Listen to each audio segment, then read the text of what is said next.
महाभारत के युद्ध को अगर कोई चालाकी से जीतने की कोशिश कर रहा था तो वो था शकुनी, एक ऐसा चरित्र जिसने बदले की आग में पूरा वंश झोंक दिया।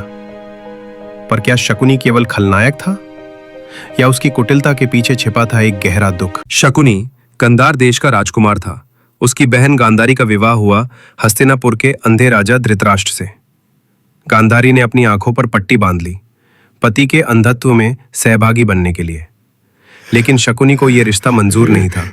उसका मानना था कि उसकी बहन को अंधे राजा से ब्याह कर उसके परिवार का अपमान हुआ है। विवाह के बाद जब गांधार नरेश और उनका परिवार हस्तिनापुर आया तो धृतराष्ट्र के कहने पर उन्हें बंदी बना लिया गया और खाने में इतना कम दिया गया कि एक समय बाद सिर्फ शकुनी ही जीवित बचा। पर सवाल यह है, शकुनी के पिता, माता और भाइयों को हस्तिनापुर में बंदी क्यों बनाया गया? दरअसल जब गांधारी का विवाह धृतराष्ट्र से हुआ तब ज्योतिषियों ने बताया कि वो अकाल्य विधवा योग वाली है, यानी अपने पति के लिए अशुभ। गांधारी के पिता ने इस दोष को मिटाने के लिए एक बकरे से उसकी पहले शादी कर दी, फिर उसे बलि चढ़ा दिया। जब ये बात हस्तिनापुर को पता चली तो भीष्म और धृतराष्ट्र को लगा उनके साथ छल हुआ है। इसी अपमान के बदले में गांधार नरेश और उनके पूरे परिवार को बंदी बना लिया गया।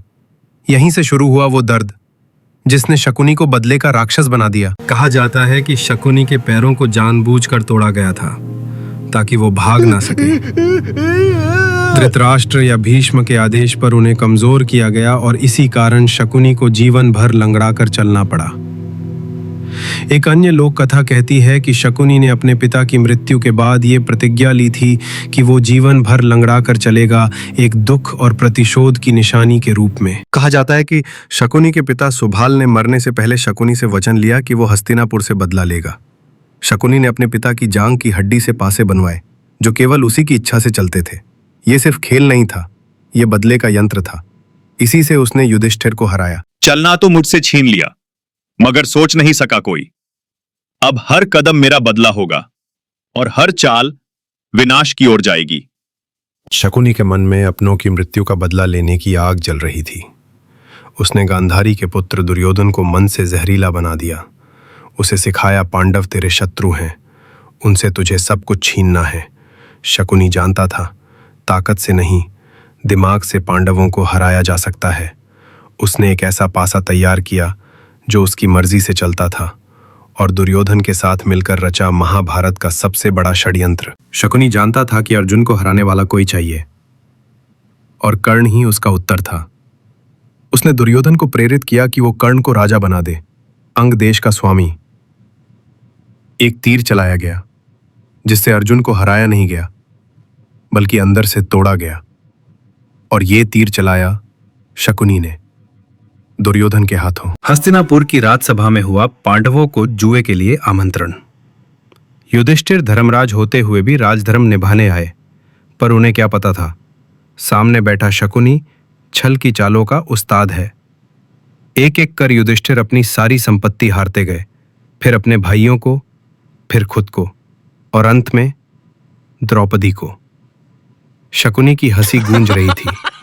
उस दिन पूरे कौरव वंश पर पाप का कलंक लग चुका था। द्रौपदी का चीरहरण हुआ और वहीं से शुरू हुआ विनाश का रास्ता। शकुनी चाहता था पूरा कुरुवंश बिखर जाए। उसे कोई नहीं चाहिए था, ना पांडव ना कौरव, बस बदले की आग में सब स्वाहा हो जाए।